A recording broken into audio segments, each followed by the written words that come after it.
Hello and welcome to episode 6 of The Best is Surrey. My name's Marisa Heath. And I'm Paul Deach. So we've got an excellent subject today. It's called the Secret Inhabitants of Surrey, and we've got a very special guest that I'll introduce in a moment. But Paul, what is going on the national level at the moment? Oh, flipping heck. What's going on with Labour? My goodness. Now, we know as Conservatives, we all know about chaos. But it took us 14 years to cock it up. They're not even, well, when this podcast goes live, they will be 99 days in, not even 100 days in, and it's utterly chaotic. I just can't believe what I'm seeing. So we've had a resignation, 95 days in, resignation of Chief of Staff Sue Gray. We've got the whole debacle around winter fuel payments, and of course the donation scandal. I mean, it's just unbelievable. It is. I mean, I expect he's being told to get a grip of it now. So it'll be interesting to see if they're getting all the sort of rubbish and nonsense out of the way so they can settle down and get on with the business. But it's not been a great start, and it's really damaging reputationally. We've spoken numerous times about the whole freebies thing, so let's not dwell on that too much. But yes, chaos going on there. On the other side of the fence, we've got the Conservatives who have just whittled their leadership down to 2. And everyone's quite shocked by this because James Cleverly looked like one of the forerunners. All the papers were talking about him after conference, and it's actually down to Kemi and James. Robert Jenrick even. Robert Jenrick. Yeah. So that's been a bit of a surprise for everyone. But let's hope this is a route back to less chaos in that party, and they're going to get themselves on track when they finally choose that leader. Yeah, let me put you on the spot. Out of the 2 then, Jenrick and Badenoch, who do you prefer? Okay, so I've avoided this up to now because we have a bit of a difficulty with both of them not being very strong in the environmental agenda. But I think I'd go with Kemi because I think she probably reflects my values in more ways than Jenrick does. So I think that's where I'd be at the moment. Well, I'm also. I mean, I wouldn't have chosen either of them or any of the last 4, to be honest. But you know, if it's I will be voting as a member, and if stuck with the choice, it's Kemi for me too. But only because I think that, first of all, I love her backstory and where she comes from. And that's reflective, I think, of a lot of society. So that impresses me. But I also like her fighting spirit, and I think she'll take the fight to Labour. And I'm excited about that. Yeah, we do need someone who will fight. And, you know, even though, as you say, I didn't choose the last couple of leaders either, and I'm not 100% comfortable in this, we've got to have decent opposition. We've got to get our act together, and I will come behind whoever gets it and work for that. I think we've all just got to get decent politics in this country. But let's put that aside. Locally, what's going on? Have you got any news? Not news as such, but we had at Surrey County Council, we had our full council meeting yesterday, the day we're recording this anyway. And yeah, I was actually quite impressed by 2 members of the council who were not Conservatives, two independent councillors actually, that I thought you know, contributed really well to the meeting. I think you're going to talk about one on the motion. That was Steve McCormack. But I really like what Andy MacLeod had to say. And he asked the cabinet member for highways to ask government to find out exactly what's going on with the consultation they did around parking on pavements. That's an issue that, since I've been a councillor since 2011, that is an issue that keeps coming up time and time again with local residents. You know, it actually affected me only the other day with a new cycle route that's been put in Deepcut, and a van driver, decided to park while he was going and having his breakfast in Deepcut Cafe, I beg your pardon. You know, parked right across it. And you know, okay, it's fine for me, but if you're somebody who is partially sighted, you're in a mobility scooter, or you're a parent with a pushchair, you're forced into a busy main road. And Andy was asking the cabinet member to find out what's going on with the consultation they held about either an outright ban on parking on pavements, or giving local authorities stronger powers in order to tackle the issue. Okay, just to say, if you see me sort of waving wildly in this podcast, it's because I've got a 5-year-old at home and also a dog that keeps jumping around. So I'm kind of Right, no worries. quiet to them every second, but Yeah, nice and authentic. That's how we like it. yeah, working motherhood. So yeah, no, I thought that was interesting. I mean, I was unwell for full council, but I did watch it on the webcast and saw that. And I've got so many residents who are concerned about parking, get annoyed with curb parking and antisocial parking. It is actually an issue across Surrey because we've had so much development and we don't have enough parking for it. So I think that was a good question to ask. We also had a motion on delivery drivers. I saw on there. We'd been talking about that quite a long time before the meeting, and then sort of antisocial driving of all these bikes and the noise and sort of issues around that really that were being discussed. In Dorking, in Surrey Hills, for example, they have quite a lot of issues with motorbikes there because people go up to enjoy the beautiful views. It's very noisy and it just disturbs people. Now, whether it's people going out for recreation or people doing their business delivering food, they've got a right to do that. But there is something to be said about controlling it and making sure it's done in a quiet and decent way and they're not a hazard on the road. So that was also an interesting motion. And I think that we'll carry on having conversations about how we make sure that is improved and the roads are safe. Yeah, but I just wanted to really give credit where credit's due to both of those councillors. Yeah. Not Conservatives, as I said, they're both independent councillors, and I thought that their contributions to the meeting were exceptional. Yeah, yeah. Forgive the snorting. That's now the dog, not me. So let's carry on with the podcast. Right, excellent. So let's talk about the main theme, the secret inhabitants of Surrey. And we, as I mentioned at the beginning, have a very special guest who I'm going to introduce now. That's James Hurd, who's the Director of Reserves Management at Surrey Wildlife Trust. And he's been with Surrey Wildlife Trust for 15 years. Both Paul and I have worked with him on a number of projects and met him. We've benefited from his wisdom. And the reason we wanted to talk about this is because there's a lot going on around nature in Surrey. And I think it's fair to say that no matter what people think about net zero and some of the other environmental issues, nature and wildlife is something we all share a similar view on. It needs to be protected. We all care about it and we all want to see more of it generally. At Surrey, we've got a few projects going on at the moment. We've got Surrey Nature Recovery Strategy being drawn up. We're looking at biodiversity net gain in relation to planning. And we're also looking at land management, where we're working out what best can be done with our land, food production, rewilding, providing of houses, etc. So there's so much to talk around this. And we have had conversations at the authority level on whether we're in a biodiversity emergency, not just a climate change emergency, but biodiversity. And my personal view is that I think biodiversity is really up there as something very, very serious indeed that we need to be thinking about. But we've got the expert with us today to help us think about this, but also to reveal some of the secrets of Surrey and what actually exists in Surrey. And Paul, I wanted to just ask you, you mentioned to me, and the reason this came to mind was you and James did a podcast about 10 years ago. What was that all about? Was that about wildlife as well? It was, and just to say that what you've just mentioned there about the very serious work that goes on with the biodiversity and nature recovery and all that sort of stuff. What I'm keen on is, basically telling residents that there's a lot to be excited about when it comes to nature. And actually, when I met James, which was about 10 years ago now, it was at an event that was run by a company called Project 5. I don't know if they still do the event or not, but it was basically an event to chop down your own Christmas tree. Now, there was a serious side to that, which James perhaps can explain. But when I met James and we got talking, James got me really excited about wildlife, and we came up with the idea to create a podcast called Ranger Radio, which we had a massive amount of fun recording. I was basically embedded with James every month at a different nature reserve across the county, and there's lots of nature reserves that I didn't even know existed. And actually, when it came to wildlife and these nature reserves, it turned out there's stuff on my doorstep that I had absolutely no idea existed. And I think a lot of residents didn't either. And so that's why we did the podcast.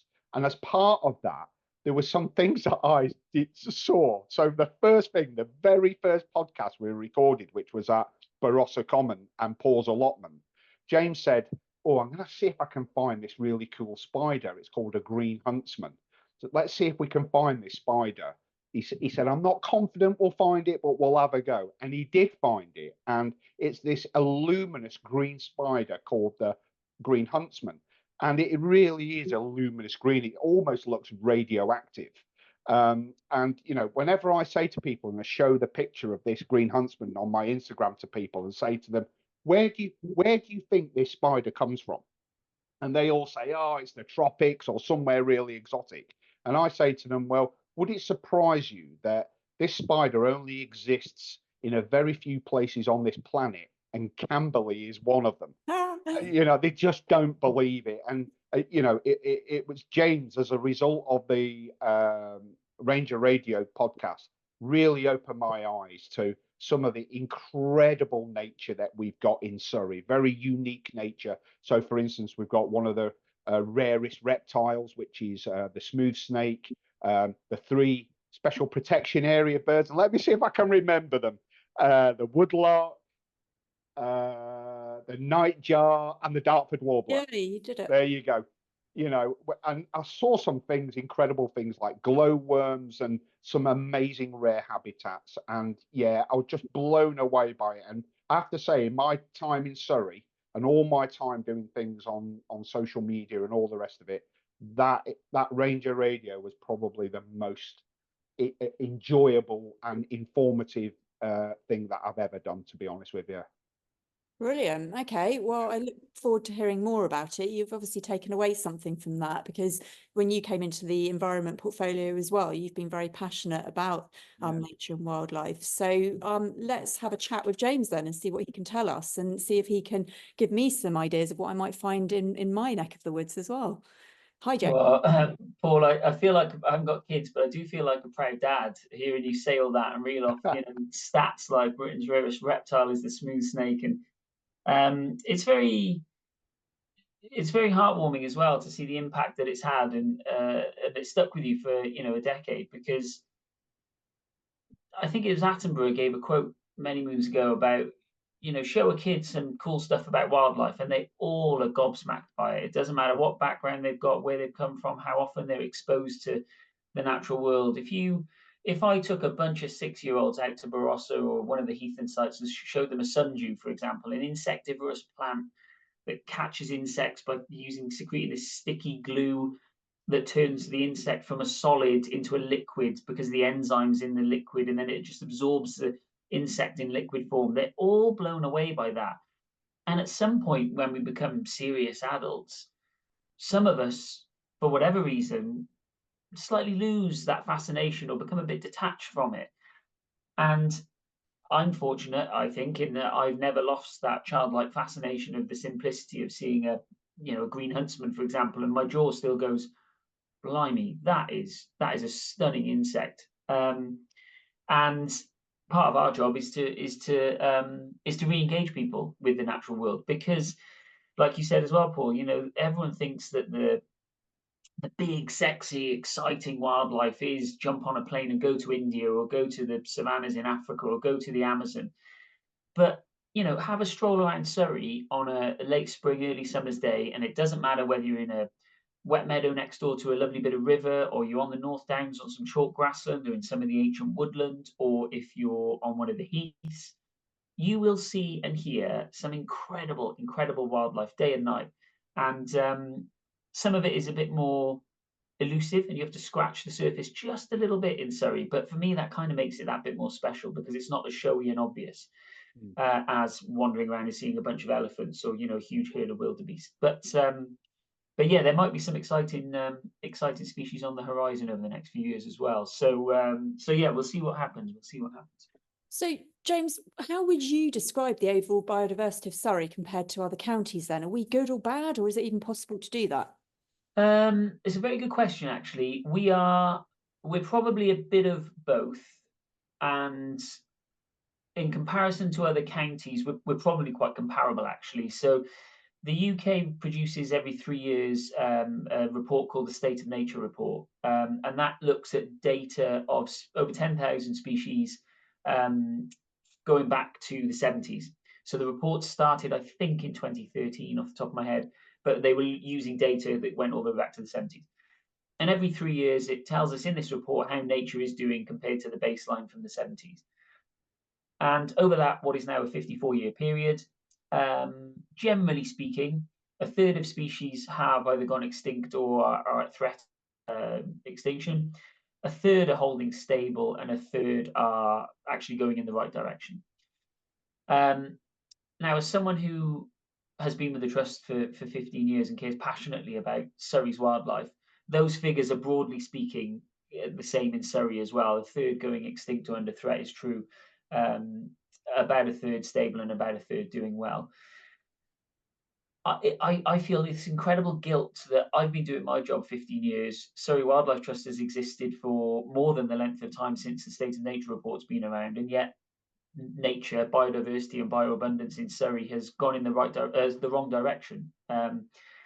Now, clearly, that's not just on the Wildlife Trust. There's a whole host of different factors that are feeding into that pattern, but it does highlight the importance that we as a society, irrespective of what sector we work in or demographic we fall into society, all play a part to a lesser or greater extent to turn the ship around. And to use an example from Surrey Wildlife Trust, the nature reserves that we manage, some of them are county council land, some of it's military land, some of it's land we own ourselves, some of it's working with other partner organisations. Generally speaking, the biodiversity and the bioabundance on those sites is good, but they are islands in a sea of nature depletion, basically.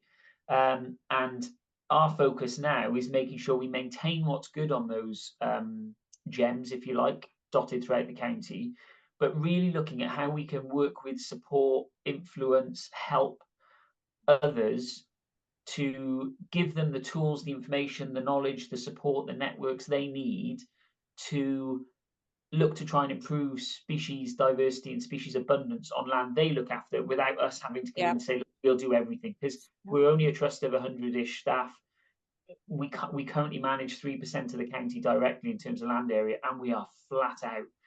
And we can't really, it's very difficult to take on much more. So working with others and making that impact, empowering others basically to take on some of that mantle is the direction of travel.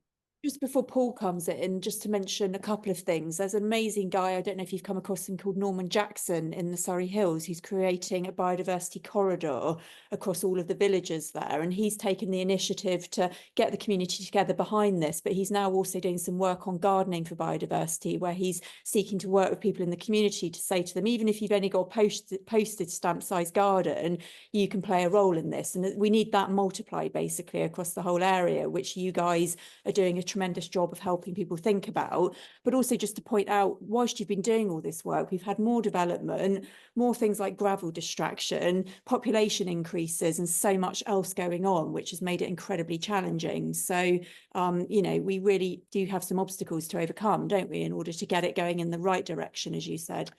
Without a doubt. I mean, the threats that existed, 20, 30, 40 years ago still exist now, and some of them have got even worse. I mean, I'm fortunate enough to say that I live on Wisley Common, but it is a bit of a building site at the minute with Junction 10 improvements. Now, some land is being lost there as a result of those works, and it's all based on safety implications for traffic, which is difficult to argue against. But both the Wildlife Trust and the County Council were instrumental in the conversations around getting the Green Bridge going in to give actual habitat, Lone and Heath and habitat connectivity over the A3. The only reason Wisley and Ockham is fragmented is because of the road network. So it kind of seems right that the road network reconnects that fragmentation. I was fortunate a couple of weeks ago, I was in the Netherlands on a trip with myself and a few of the Wildlife Trust colleagues looking at landscape scale nature restoration. And every half an hour you drive down the road, you go underneath the Green Bridge over there. I mean, they're to a penny. So some of it is I think, a psychological shift in society as a whole to say we need to embed nature and the natural world more into the core of every single conversation and consideration that we do. Because, to use a fairly obvious example, if we made our waters, our rivers cleaner, we'd probably lower our water bills because we'd have to pay less to treat the water. So And guess what? Cleaner rivers equals more biodiversity and stuff in them. So even if you don't really care about the dragonflies, the damselflies, the mayflies, whether a kingfisher can feed on most of it in our rivers, you probably care about having a lower water bill. So, you know, it's not rocket science to put these two things, these, you know, two and two together and get four here. Whether your direct concern and passion is the nature, like it is for me, or whether it's actually an indirect benefit, which is financial or recreational or whatever it might be. Yeah. And nothing is in isolation here. Everything's linked together.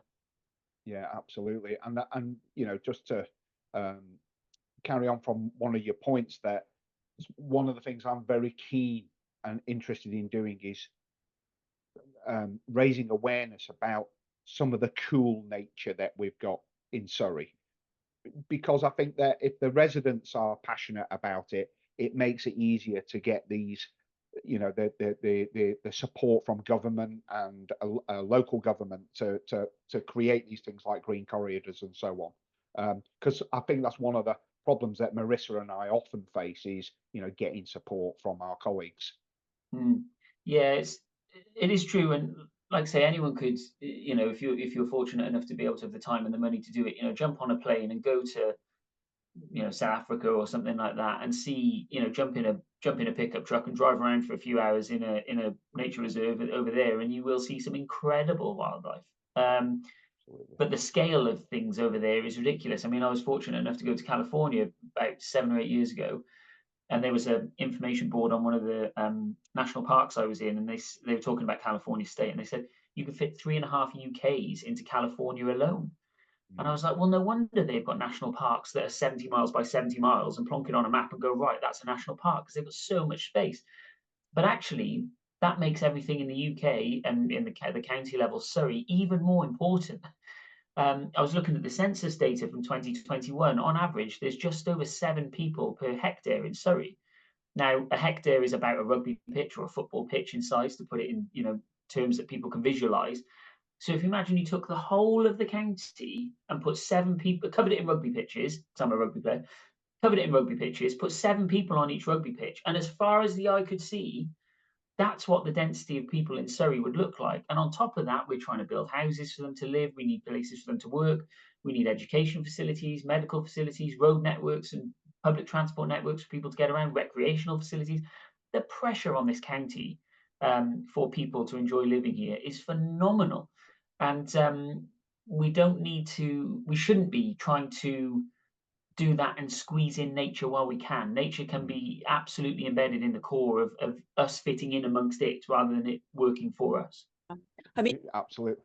New development stuff. Sorry, Paul, I get very passionate about this because of the things I see in the environment roles. So I've met people who are designing houses where you can now have sort of nature going up the walls, you know, the size of them. So you're creating like a kind of flat development, but you're putting nature all around it and through it and on top of it and down it and things. So even people living in flats have a chance now to play a role in this. We've just got to be creative and always think nature first and then the other things after that, because without nature, we won't be here anyway. Yeah. I mean, I very often, I've got friends who live and work up in London, so I get the train from Woking up to see them in London. And you know, some of the work Woking have done in the town centre there around green walls and things like that, you know, quite showy, obvious stuff. And a lot of people might look at it and go, oh, it's just a green, you know, but some of the things we could do around drainage in urban areas and slowing the flow as they come off, and using natural infrastructure, plants essentially, to help slow the flow of some of this water coming off heavily concreted urban areas, taking pollution out of the water as it does it, would be really good. There was a case I saw on LinkedIn of it was a city somewhere in the tropics over in Asia, and they planted a ridiculous amount of trees in this city area, but they lowered the average temperature in the city streets by 2 degrees because of the shading and the greening and all the rest of it. So you know, and if you live in the tropics where it's, you know, 30 odd degrees every single day of the year, if you could drop that by a couple of degrees, all of a sudden and especially in a world where the climate's going to get warmer, right? You know, you bought yourself some time there. So so there's a whole host of innovative, cool, you know, sexy things we can be doing to these spaces that not only do good for nature, but guess what? We're a species of monkey, right? So guess what? It does good for us as well. It's not rocket Yeah, science. absolutely. So we just need to get on and do these things, because it's very difficult to argue against them when the benefits offer us as a species on this little planet. Okay, so now I have a feeling this podcast might go on for a bit today because it's such a Sorry, shut me fascinating up if I go subject. on. Shut me up. It's such a fascinating subject. Although you are time constrained today because you mentioned rugby. You've got a practice tonight, haven't you? So we better crack on. So I'm going to ask you a question now to talk about the cool wildlife we have. Surrey is known for its diverse habitats. What are some of the unique species that thrive in Surrey? I mean, you are in and amongst it all the time. You must have think, oh, goodness me, that's cool. Yeah, well, where do I start? There's quite a lot. For those that know me, it probably won't surprise them to know that my default will be to lean towards our lowland heathlands, because that's where the bulk of my experience lies when it comes to land management. Now, that's not to take away from the ancient woodlands, the chalk grasslands, the floodplains. There is some incredible wildlife on those spaces. I mean, if you want to go out and see orchids in the summer, get on the chalk grasslands. You'll see a whole host of, marbled white butterflies, stunning things. Small blue butterflies is a really good success story of how we're reintroducing their food plant to a lot of places to enable them to move around the downs more than they have been able to over recent decades. But there's a lot that's facing a lot of challenges there as well. So I would default to the heathlands. That's my kind of safe space, but I know a bit more about that. And it's also because there is there's just some brilliant wildlife on the heath. You mentioned glowworms, Paul. I mean, this little invertebrate that emits almost a heatless source of light using a chemical reaction in the back end of its abdomen is just, there's nothing else like it in the UK. People go, let's go to South America and see these caves and stuff that are full of fireflies, and I'm sure it's incredible. But I took Paul out and we looked at nightjars, which is another one I'll get to. But we saw the glowworm as well. Yeah, You and I was showed me like, the there's a glowworm. I couldn't glowworm, believe it. and you're just like, this is sort of lime greeny sort of inflorescence coming from around your feet. And once you get your eye and you can go, there's one here and there's one there. They're a real good friend for gardeners because a lot of their food is slugs and snails. So if you have them knocking about, keep them in your garden because they're helping keep on top of some of the stuff, if you're growing veg and what have you, that you'd like to keep in check. Nightjars is another one. It's a bird that typically only really breeds on our lowland heathlands in Surrey and also in some areas where forestry gets cleared. They like those open clearings. But it migrates from sub-Saharan Africa just to come here to breed. It's nocturnal. It has this weird sort of churring call at night. There's nothing. It's the only species of nightjar in the UK. Nothing else sounds like it. It feeds with this huge gape with these sort of bristles that come off its beak, and it's like a basking shark, but in the air. It flies around and catches insects on the wing at night. The males will wing clap to ward off other males, so they literally smash their wings together behind their backs to sort of act as a show of strength. So nightjars, glowworms, the heaths also have awesome reptiles, sand lizards, smooth snakes. I mean, smooth snakes really hard to see. They're really elusive. But they are one of Britain's rarest animals, full stop. And yet, Slow worm and a smooth snake, then how would I know the difference? Because I've started to see, I think, small slow worms in my garden. They look like, if you've got smooth snakes in your garden, Marisa, I really need to come around and see them and know about it because that's a hell of a claim. But yes, it's more likely slow worms, although never say never. The odd smooth snake has cropped up in a garden over time. So slow worms are actually a legless lizard. And you will be able to tell the difference because this sounds a bit ridiculous to say, but their face looks more like a lizard's face than a snake's face, which if you Google slow worm and adder or grass snake, you'll kind of see what I mean. But slow worms actually blink. They have an eyelid and they blink like lizards do, whereas snakes don't. They just have a lens that protects their eye. So if you watch it and it blinks, it's a slow worm. If you watch it and it doesn't blink, and people won't, they might think you're crazy. Just no, don't. I'm looking at either a slow worm or a smooth snake. But that's one of the obvious ways to tell. But if you've got a compost heap and stuff like that, you've probably got slow worms. okay. And video, so I'm going to go and check the video in a minute and let you know. I Absolutely. just want to say that we're on the Ranger Radio, we recorded a nighttime version of it. Anyone who saw me and James running around Barossa Common like two excited children must have been something to see. But I didn't think we were going to see the nightjar, but we did. And honestly, it was just, the sun was just going right down to the darkest point, and I saw this bird. Honestly, I thought it was Batman. It was incredible, and the noise that they make is just astonishing. Really is. So anyway, Marisa. Well, no, I want to stay on this thing about different things. I mean, adders, we had a sort of period of time where I saw quite a lot of adders on the Chobham Common. I haven't seen any this year though, so I don't know if there's now a problem with them cultivating, but there was a time, and they are magnificent things to see. I know you're careful with your dogs, but they are phenomenal. I don't know Yeah, if they're one of my favourites. And again, when we were out doing Ranger Radio, we went out to one of the Heath. Paul was with me, and he got he was a bit quieter when we lifted a tin up and there was an adder there. So, you know, It was more than an adder. I found a way to, you know, to stop him from going on. But it was, yeah, they're stunning things out there. It's absolutely stunning things. And, you know, they are our only venomous snake. People sometimes say they're poisonous. They're not. If you ate one, it wouldn't kill you. That's what poison is. Venom gets injected in you. And you sometimes see big papers go, Britain's poisonous snake. You're like, oh, no, they're not poisonous, they're venomous. So Britain's only venomous snake. However, they are petrified of us. And the energy expenditure required to produce that venom is quite high for an adder. So the last thing they want to do is waste it defending themselves against a potential threat like us or our dogs, when if they bit us and injected venom, they couldn't eat us. So it's a total waste of venom for them and a last resort. So they only do it if they're threatened. And 99 times out of 100, they just want to scurry away. And dogs are the real one, because dogs will go charging through the heather because they're not under control. Not all of them. I've got a dog myself and she sticks to the paths, but I trained her to do that. And if I was unsure, I'd just pop her on a lead. I mean, it's not difficult. But, you know, dogs will go charging through the heather sometimes. They won't know the adder's there. They'll come across it and either stand on it or sniff something and get a bit close, and the adder tries to defend itself because it's frightened, basically. But they're not a threat. They're not anything to worry about. they have enough venom, not poison, venom, I've learned that now, to kill a dog or not. They can do. It has been known. 99 times out of 100, they're just going to make the dog very ill. And they'll be in the vets for a couple of days, and it'll be stressful for the owner and quite expensive for the owner as well. But 99 times out of 100, the dog gets through it fine.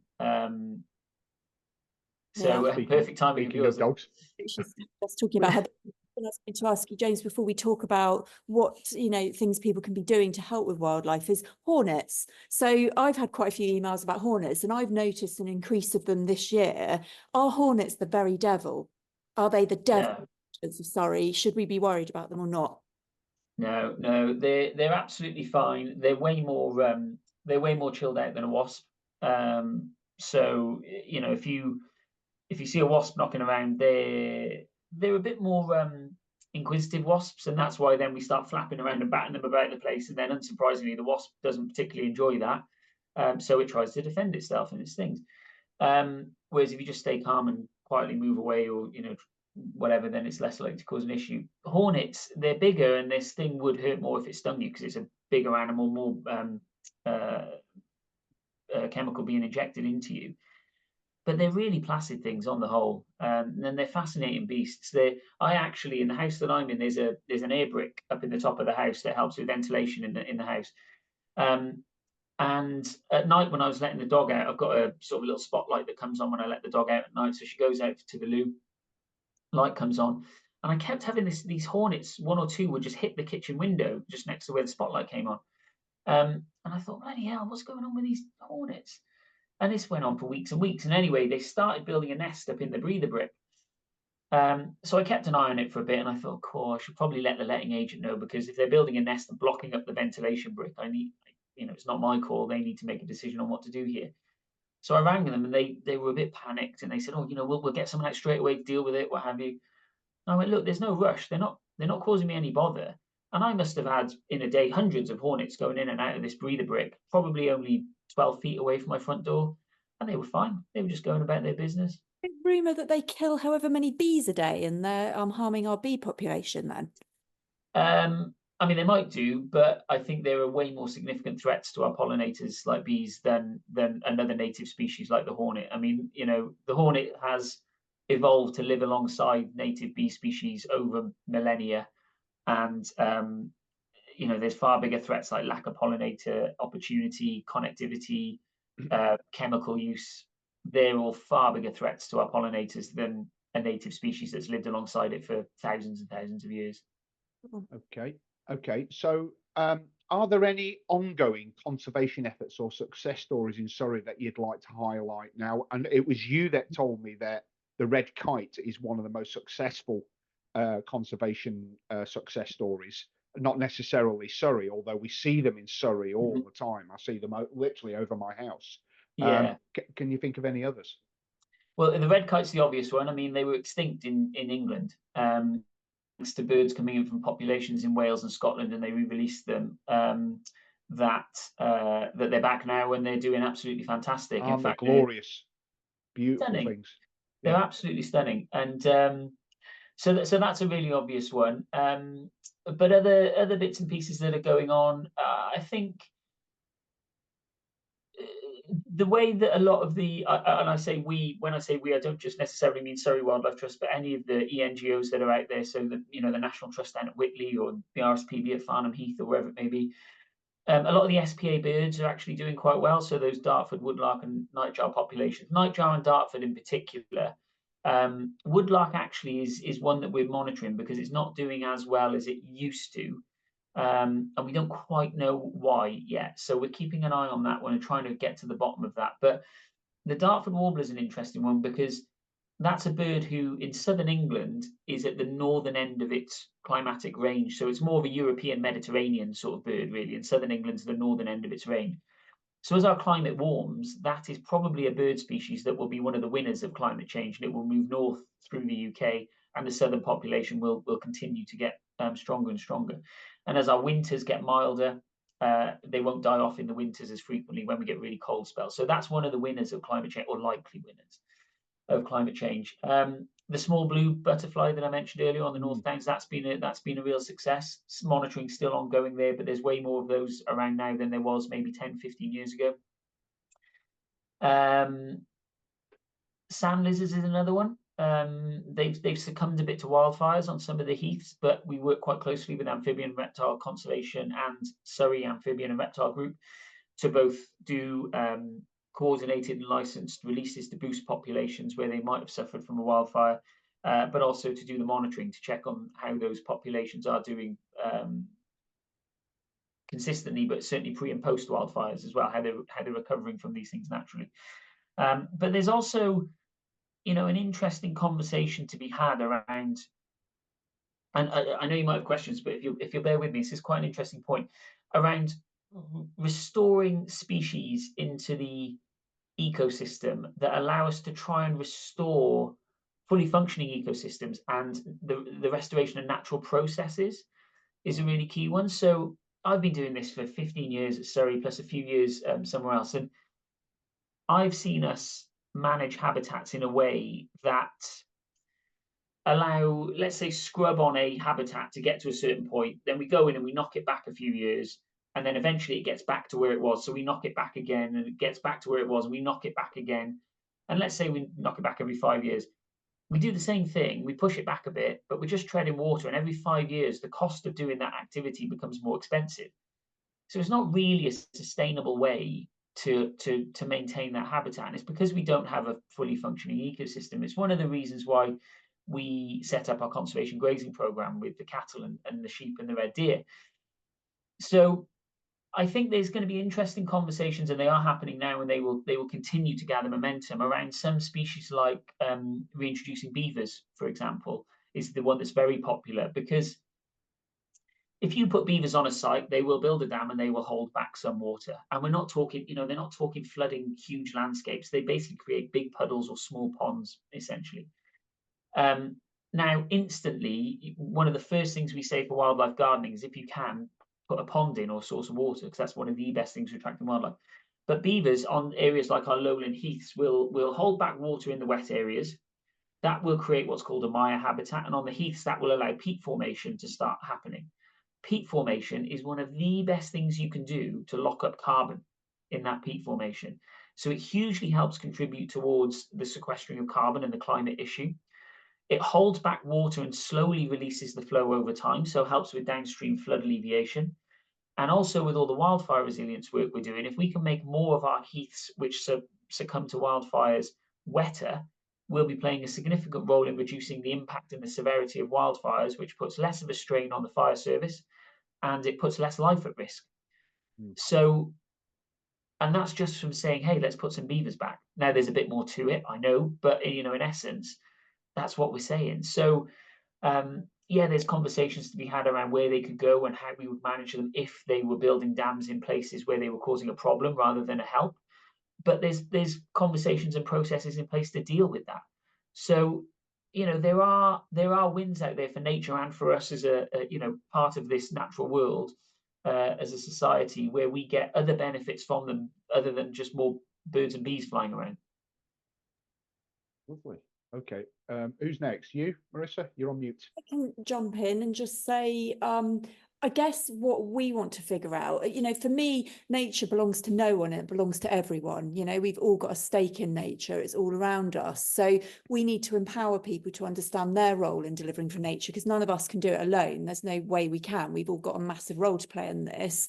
What do you think is the very best way that people listening to this podcast, for example, can get involved? You've already touched on it to an extent about what they can do in their garden and things, but are there particular efforts? How do they get involved with SWT? What initiatives could they support to really help them with this drive to improve nature in Surrey? I don't know if there's really one thing, because each individual's circumstances will be slightly different. So, one person may be able to do X, but the other person won't be able to do that, but they'll be able to do Y. So if I could reel off just a couple of quick ones. One is if you have a garden or access to a green space, you might be part of a community group or a local parish council or have an allotment or something like that. If you can do something that is friendly for nature on that space, that'd be great. Now, it might be putting in plants that are good for pollinators, or digging a pond, or anything like that, letting area just go wild, and not cutting it until September time. Something as simple as that will do. There are decisions we can make as individuals within our everyday lives. So you might want to become a member of Surrey Wildlife Trust, but I'm not here to do a sales pitch. If you want to do that, I would encourage you to do it. But if you don't, that's absolutely fine. You might, though, make decisions around where your electricity supply comes from and how that electricity is generated. You might look at the ethical investments of the bank that you're with. You might look at whether you could afford or get a grant perhaps for an alternative heating source, or solar panels, or a ground source heat pump, or something like that puts a bit less of a drain and a carbon demand on society. You might be able to volunteer. If you haven't got money and things, but time is on your side, then you can jump out and volunteer. Now, that doesn't have to be out on a reserve in the middle of winter cutting down pine trees on a heath. We've got volunteers at the trust that spend time helping out with stuff in the office, where it's cozy and warm and dry, and there's tea and coffee, on demand, and like in the field. So there are probably a million and one ways, and I could fill the whole podcast with ideas, and I won't do that. But if anyone's looking for inspiration, I'm sure the elements on the County Council's Countryside website and Surrey Wildlife Trust website has got a whole plethora of ways you can play a part. If in doubt, give the Wildlife Trust a ring and say, I want to do more. These are my circumstances. What do you recommend? And we'll be able to point you in all sorts of directions. And also, we haven't mentioned wild verges and things. Yeah. I mean, there's those sorts of elements that communities can do. We've got to nail that. I mean, at Surrey, we've been really struggling to get that right, where people want them cut and where we make them wild, but we don't want to make them just a mess with litter in them. Obviously, they need meaningful. So it's getting hold of that as well. I think there's lots of things people can do. And the conflict we've got, Paul will know this too well. On one hand, we've got a lot of people saying all these weeds and things cropping up because we've tried to cut down on using pesticides and chemicals. Deal with that, but that's where it becomes more complicated. We need people to really sort of come with us as we try and find better solutions that work for nature and keeping the area neat and tidy. It's not easy. It's not. And you know, the chemical question is one we're asking ourselves at this very moment, and it's a really difficult one, because at the moment, for some of the habitat management we do, I mean, we don't use many chemicals, if I'm honest with you. So we're talking about trying to eliminate a very small proportion of our land management tools. However, we'd like to go chemical free. And asking yourself that question then leads on to, well, what would that mean if we did that? What's the implications of that in terms of resourcing, the impact on the ground, the cost, etc.? So we could do it, and there would be means and ways to deal with the increased work generated by not using chemical, but that would cost money. We'd need a hell of a lot of resource to be able to deal with it. It would have other potential negative impacts. So it's not a silver bullet, and it's not an easy conversation to have, but that shouldn't, and as you said, Marisa, and as I'm saying for Surrey Wildlife Trust, it's not stopping us having that conversation, because we are, you know, when it comes to biodiversity in the natural world, we are slightly at the 11th hour, and unless we act pretty quickly and pretty severely, it's going to be very difficult to turn this ship around, I think. So I think we were in a meeting, Marisa, where I talked about we're in a biodiversity crisis, and if you swap the word biodiversity and change it to humanitarian, society would act in a very different way. Or if you swap out biodiversity and change it to financial, the world reacts in a very different way to those crises. But you put the word biodiversity at the front, in front of the word crisis, and the world kind of goes, isn't it? Well, good luck with sorting that out. I'm off to carry on doing. And it just blows my mind, because it's as significant as those other crises, and yet we're kind of just whistling and twiddling our thumbs and kicking the can down the road. So yeah, difficult questions, right that we ask them, hard to find solutions, but unless we ask those questions and put some effort into finding the solutions, you know, the natural world is going to really struggle, and we will suffer as a result of that. Well, one of the ways I think that we can, even at the very low level, can start to address that is by getting people excited about nature and some of the stuff that we have literally on our doorstep. So with that in mind, if you are thinking, right, I've just listened to this podcast and we've heard about some of these incredible things like green spiders and smooth snakes and Batman style birds, you know, where would be a good place to start spotting wildlife in Surrey? So, and I know you manage a load of nature reserves. That's in your title, I think. So, yeah, perhaps where would be some good places for people to start so that they could see some really great wildlife? I'm going to give you three, because it's because I'm greedy, and because it'll give an example of three different habitat types. So one is, I would say, get up for a walk on the North Downs and see some of the chalk grassland. It is absolutely breathtaking. There's phenomenal views. You are surrounded by butterfly species, a whole host of little solitary wasps. The flora on a chalk grassland is some of the most diverse. They say you can get 100 species of plant within a square meter on chalk grassland, and they're not wrong. I mean, it's incredibly diverse, very, very colourful. And in Surrey, we're so privileged in Surrey to have areas like the North Downs, where you could park a car, go for a walk for a couple of hours, stop off at a pub and have lunch, and then come and walk back, in amongst some of the most picturesque, beautiful, ecologically rich, diverse habitats in the country. I mean, it's phenomenal. It's absolutely phenomenal. And I pinch myself regularly that I have to take a step back and go, oh, just look at this. You know, I do this as a job. You know, it's crazy, crazy fortunate. So the chalk grassland is one. Get up on the North Downs, loads of opportunity there. Another one I would say is Chobham Common. It's a national nature reserve, and that designation is not obtained easily. That designation is given to sites who are exemplar habitats of their type nationally. So what we're basically saying is Chobham Common is one of the best examples in the country of lowland heathland habitat. Now, Surrey has 2 NNRs. Some counties don't even have one. And we've got 2. One is Chobham Common, lowland heathland, and one is Thursley, down near Elstead, another lowland heathland habitat. But Chobham, for me, unbelievably accessible. Loads of car parking places around it. You can go on a short walk, a long walk. You can lose yourself there all day. Phenomenal, phenomenal, phenomenal habitat. Get up there in the summer on an evening as well. Go and listen to the nightjars. Mind-blowing stuff.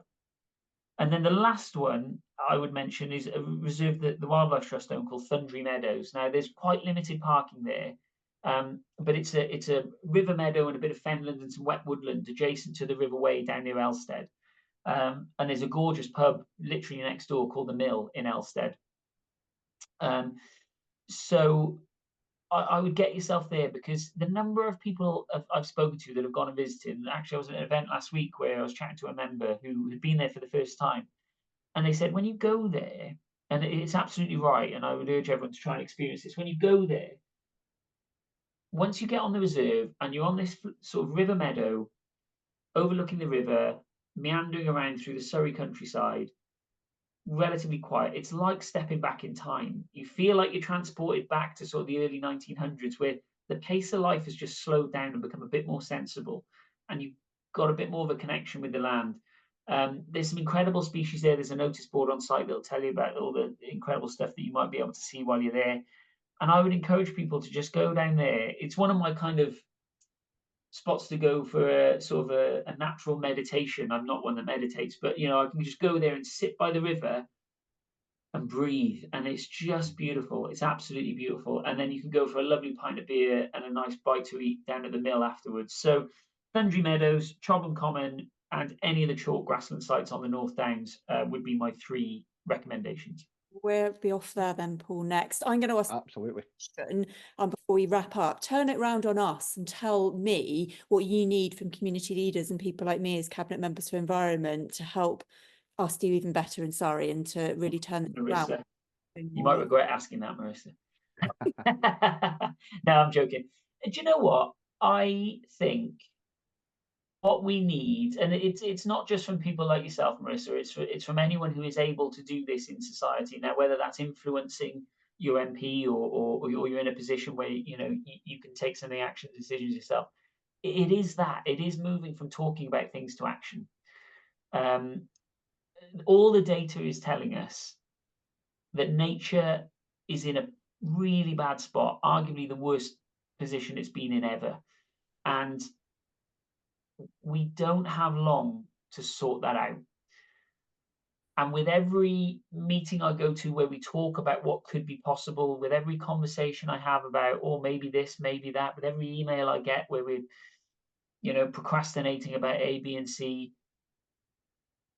we need to be considered, and we need to be thorough in our decision making. I'm not saying do stuff on a whim or be reckless, but we do need to start taking some pretty significant action now. That might be a combination of lots of small things and one big one, or 2 big ones, or lots of big ones and a few small ones. I don't mind, but I think my ask would be that we need to start demonstrating that we're prepared to be a bit brave. And make some decisions and get some of this stuff done, and accept on occasions we may get that wrong, but we'll get more right than we get wrong, and that's what's important. That's what's important. So that would be my ask of society as a whole, not just yourself, but clearly you're in a position where you might be able to chivvy that piece along a bit. Yeah, well, the nature recovery is my #1 priority. I haven't got that much longer. We're headed to the elections next year, and I want to embed that firmly into Surrey, that nature comes first and we think about it in everything we do. So I will hope to get that done, and using inspiration from people like you will be absolutely fundamental to that. As I said, we've all got leadership in this.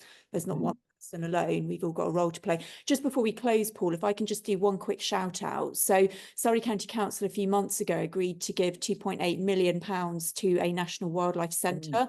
So this is to rehabilitate and rescue animals, but also to train vets and other people on how to look after our wildlife. The founder of Wildlife Aid, Simon Cowell, very sadly died this year, a great man, but they are continuing on. They've got a strong set of trustees and his daughter's taken over the helm. They need to raise more money to build this wildlife centre. So anyone who's really interested in helping injured wildlife and rehabilitating and things, go and have a look at them as well and see if you can support in that way. If you don't have time to come out and help, that's fine. Even £1 or so towards their endeavours as well would be greatly useful. But thank you so much, James. I found that fascinating. fascinating. I mean, it's Yeah, brilliant. a relative amount, but nothing compared to you. We could have gone on for a few hours, I think. Easily. Well, it scares me at the start when people use words like wisdom and expert to describe me, because I'm absolutely a jack of all trades and a master of none. So very flattering of you, and thank you for the opportunity. Much appreciated. Well, I would have to say that I've said this to you many times before, James. You have the coolest job in the world, right? It has its moments, Paul. I tell you now, it has its moments. I'm sure it does. But when I was in the Netherlands last week, and I posted a picture on my Instagram, and straight away you replied and said, "Oh, I was in Rotterdam last week," and I said, well, "What were you doing there?" "Oh, I was on some nature reserve doing something." I went, "Yeah, that's right, you were, because you have the best job in the world." Fantastic, absolutely brilliant. So, Marisa, what's next? So I'd like to invite James to stay with us for a moment. We're just going to talk about Surrey Discoveries. I mean, this whole Yes. has been about Surrey Discoveries to an extent. He's already given us 3 places to go. But let's start with you, Paul, and give James a moment to think about what his discovery would be for the week. Well, mine is actually Chilworth gunpowder mills. Right now, I was fortunate enough, as part of my day job, to do a video series called The Tillingbourne Tales, and myself and this great guy called Scott Harris, who's an incredibly gifted graphic designer, we were commissioned to do this YouTube series. And if you look it up, it's still on YouTube now. It's called Tillingbourne Tales, and it's all about the Industrial Revolution and all the cool stuff that went on in the Tillingbourne Valley. And one of the places that we covered was the Chilworth gunpowder mills. And the reason why I want to cover that is because I think this is another place where, you know, you could go with your kids and have a really cool walk, and you'll see some really cool stuff. And I would suggest you do it in the winter around about bonfire night time, because then you can get kids sort of engaged in Guy Fawkes and all that, because that's where gunpowder was made. But there's also some incredible little streams that run through it. And there's a circular walk, which I did on my bike, where you can even see alpacas very close to that location. So it's a phenomenal place. And you can go there completely free of charge and have a walk around and get your kids excited about nature as well there. I would definitely recommend it as a phenomenal place to visit. Right, and who doesn't like seeing an alpaca? So yeah. Exactly. The list. Okay, mine has actually been because I've been looking at archaeology this week, because there's a place in Fetcham where we're looking to do some work before we put in a footpath and hopefully create some sustainable transport routes across there. And what I didn't know is that Surrey has it. Well, I did kind of know it, but I wasn't really aware of it so much. Surrey has its own archaeological team, which is currently, you know, always looking for things. And apparently they found human remains and ritual offerings and hunter-gatherer activity in Virginia Water and Thorpe, which is close to where I was. So there was evidence of the Iron Age, which was about 2,800 years ago, I think, and settlements from the Bronze Age, 4,000 years ago. But actually, as I was doing my research, I'm absolutely fascinated by sharks and whales in particular. What are they called? Megathons, are they? You know, those massive sharks that they say used to exist years and years ago. I think they're really interesting. Well, apparently at Clarendon Park, they found 55-million-year-old shark's teeth. And apparently Clarendon Park used to be at the bottom of a prehistoric lake populated by sharks, which just boggles my mind. I find that so fascinating. So I'm going to go away and do some more research around that, Paul, for maybe a future podcast, because actually Surrey has all of this history behind it, massive history from thousands of years ago that I know very little about. And I expect quite a few of us don't know that much about it. So maybe we can find someone, or maybe someone will reach out and come and talk to us about the history of Surrey on this podcast at some point. Yeah, that would be a lot of fun. Let's do that, definitely. Right, James, your go. Well, yeah, unsurprisingly, it's going to be natural world related, but for works reasons, I was over right in the northeast of the county, area called Farley, just north of Wallingham, and it goes into sort of the Croydon border, really, but it's still in Surrey. I just feel like, certainly with my job in the past, we've been quite west centric. All the Heaths are in the west of the county, you know, Guildford, Woking are in the central and west of the county. And I feel like sometimes we can forget what's sort of east of Dorking sometimes. Certainly from a nature perspective, that's true. And yeah, I was up near Farley, just north of Wallingham, and I was just blown away walking around there how peaceful and green and rich in nature that part of the world was, yet so close to one of the London boroughs. And it gave me real positivity and a sort of a fresh gust of wind in the sails to think that there's these beautiful, stunning kind of time forgot pockets in the county that I'm still discovering, having been here for 15 years. And, I think on occasions, I think I've seen every blade of grass and leaf growing on a tree that there is to see in the county. And yet Surrey still throws up these gorgeous little surprises for me. So, for those of us in and around the east of the county, there's a lovely pub. I keep mentioning pubs. I haven't got a problem, I swear, but there's a cracking pub called the Harrow over in Farley. So you can go for a lovely walk in the countryside, see a cracking diversity of that part of the world. Urban fringe on paper, but actually very, very remote and rural when you get there. And you can go for a nice spot of lunch at the end of it, or an early dinner. So head over towards Farley and see what the nature on the doorstep there's got. I've just written that down because I'm going to go and have a ride over there. Definitely, sounds fascinating. Out all the weekends for about a month, I think, James. Yeah, absolutely. So much to see loads of residents going into all those places now. Yeah. Feedback on it. Well, as I said, I think we could have gone on for hours. I actually had a list even longer than the questions. I did. So we might have to invite you back at some point, I'm afraid, James, to carry on this conversation. I think it's, as I said at the very beginning, it's one that all residents are pretty interested in. I don't get too many residents write to me saying they don't agree with what we're doing around net zero. And they question climate change per se. There are still people questioning that, but no one questions what we're doing on wildlife and countryside. They just want us to do more. Yeah, it's a very, it sounds ridiculously obvious to someone like me, but I'm aware I'm very biased. Why wouldn't you want more birds singing? Why wouldn't you want more butterflies? Why wouldn't you want more pollinators? Why wouldn't you want healthier rivers and cleaner air and nice places to go and walk? It's not, for the majority of people out there, it's not a difficult sell. And whether they want to act with it or just have it around them, I don't mind. But yeah, a healthy, functioning natural world around us is good for a whole host of reasons. Well, James, thanks so much for joining us. Always love chatting to you. And I'm going to have to get out on a nature reserve with you pretty soon. So thank you very much. And I think that, Marisa, wraps up this week's edition of The Besties Surrey. I've been throwing dog biscuits around the kitchen to stop the dogs barking, but I think I'm so sorry about that. It does wrap it up. I'd better get out on a dog walk, keeping to the paths and not disturbing nature, of course. Brilliant. And we'll see you next week. Thank you very much.